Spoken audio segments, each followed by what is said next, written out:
Finance minister Nirmala Sitharaman ने मंगलवार को इस वित्त वर्ष का बजट पेश किया। इस बजट के सामने आने के बाद कई तरह के सवाल उठे। कई लोग इसका समर्थन कर रहे हैं, वहीं कई लोग इसे गरीबों के लिए नुकसान बता रहे हैं। बजट के सामने आने के बाद राहुल गांधी, कांग्रेस नेता राहुल गांधी ने भी अपना पक्ष रखा है। राहुल गांधी ने सदन में मोदी सरकार पर जमकर हमला बोला। जिस तरह की राजनीति इस वक्त देश में चलाई जा रही है, उस पर से भी पर्दा उठाया। राहुल गांधी ने साफ शब्दों में कह दिया कि मोदी सरकार देश में दो हिंदुस्तान बनाने की कोशिश कर रही है, एक जो अमीरों का है और दूसरा जो गरीबों का है। उनके इस पूरे भाषण का एक वीडियो है जो कि अभी सोशल मीडिया पर वायरल हो रहा है। कई लोग इसको शेयर कर रहे हैं, तो आपको भी ये वीडियो एक बार देखना चाहिए और देखने के साथ ही आपको इस वीडियो को सुनना चाहिए, समझना चाहिए कि जो बात राहुल गांधी ने कही है उसमें कितनी सच्चाई है। I understand this. You might not appreciate it, but my great-grandfather spent 15 years in jail building this thing. My grandmother was shot 32 times and my father was blown into bits. So I understand a little bit about what this country is. My blood has been sacrificed not by me, by my great-grandfather, by my grandmother, by my father for this country. So I understand what it is. And you are fiddling with something very, very dangerous. And I am advising you, stop. Because if you do not stop, you will create a problem. You have already started creating the problem. The problem has already started in the northeast. The problem has already started in Tamil Nadu. You're not visible. It's not visible to you right now. Jammu Kashmir, which I will speak about, which is my third point.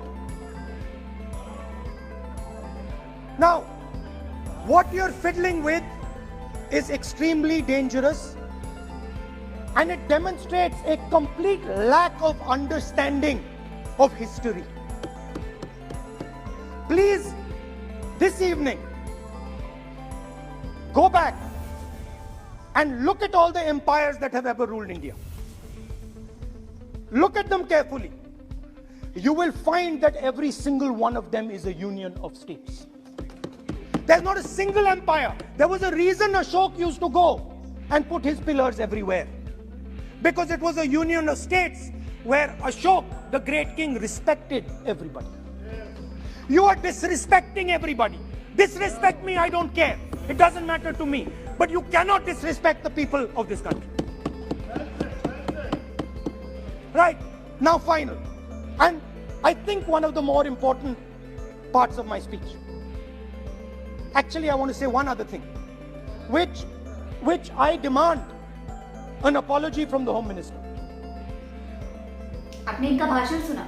इनके भाषण से साफ तौर पर समझ में आ रहा है कि कोई पढ़ा लिखा इंसान है जो बोल रहा है, कोई पढ़ा लिखा नेता है। वरना कुछ नेता तो ऐसे हैं जो टेलीप्रॉम्प्टर के बिना एक शब्द भी नहीं बोल पाते, और अगर गलती से टेलीप्रॉम्प्टर बंद हो जाए तो इनकी हवाइयां उड़ जाती। और लोग हैं जो राहुल गांधी को पप्पू कहते हैं। खैर, मैं राहुल गांधी की कोई तरफदारी नहीं कर रही, पर जो बातें राहुल ने कही हैं वो 100% सच है। इसी के साथ राहुल गांधी ने लोकसभा में राष्ट्रपति के अभिभाषण पर बोलते हुए बढ़ती बेरोजगारी पर भी भाजपा सरकार को घेरा है। प्रयागराज की घटना तो आपने देखी होगी, टेट परीक्षा में क्या हुआ था वो भी आप जानते हैं। और लगातार देश भर के जो बेरोजगार हैं वो किस तरीके से अपना प्रदर्शन, अपनी आपत्ति बेरोजगारी को लेकर जताते रहते हैं, वो भी आपको पता है। राहुल गांधी ने आगे केंद्र सरकार पर सवाल उठाते हुए कहा कि सरकार ये ना सोचे कि वो हिंदुस्तान का शोषण करेंगे और हिंदुस्तानी चुप बैठ जाएगा। ये हिंदुस्तान चुप बैठने वाला नहीं। आज हिंदुस्तान में जहां भी देश के सभी ports, airports, war transmission, mining, emergency gas वितरण, एडिबल ऑयल, वहां अडानी दिखाई देते हैं। तो दूसरी साइड अंबानी जी हैं। Petroleum, telecom, retail, e commerce में मोनोपोली है। मोदी सरकार के कार्यकाल में पूरा धन चुनिंदा लोगों के हाथों में जा रहा है। अपने इस पूरे भाषण में राहुल गांधी ने वो कुर्बानियां याद दिलाई हैं जो शायद आज देश भूल चुका है। आज देश भूल चुका है, ये शायद भुलवाया जा रहा है। जब आज के समय में गरीबों के लिए और सरकार के कामों को लेकर सवाल उठाए जाते हैं, तो कुछ ऐसे बुद्धिजीवी लोग हैं जो पिछले 70 सालों का हिसाब मांगने आ जाते हैं। क्या उनके पास इस बात का हिसाब है कि 70 साल पहले इस वक्त वो राजनीतिक दल कहां थे जिनकी पैरवी आज ये लोग कर रहे हैं? जो लोग आज धर्म के नाम पर देश की जनता को भड़का रहे हैं और धर्म का सहारा लेकर ही देश पर राज करना चाहते हैं, क्या उनके लिए देश की कोई अहमियत नहीं है?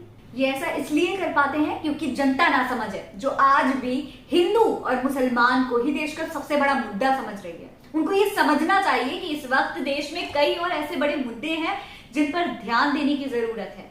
देश की जनता को ये समझना चाहिए कि इस देश की सबसे बड़ी ताकत वो है, देश की जनता ही इस देश का ताकत है। हमारे जो नौजवान हैं, जो युवा हैं, जो रोजगार की मांग कर रहे हैं, वो इस देश का भविष्य है। अगर वीडियो पसंद आई हो तो वीडियो को लाइक करना ना भूलें, चैनल को सब्सक्राइब कर लें, सब्सक्राइब बटन के साथ लगे नोटिफिकेशन बेल आइकन को भी दबा दें ताकि आप रह सके हर वीडियो से अपडेट।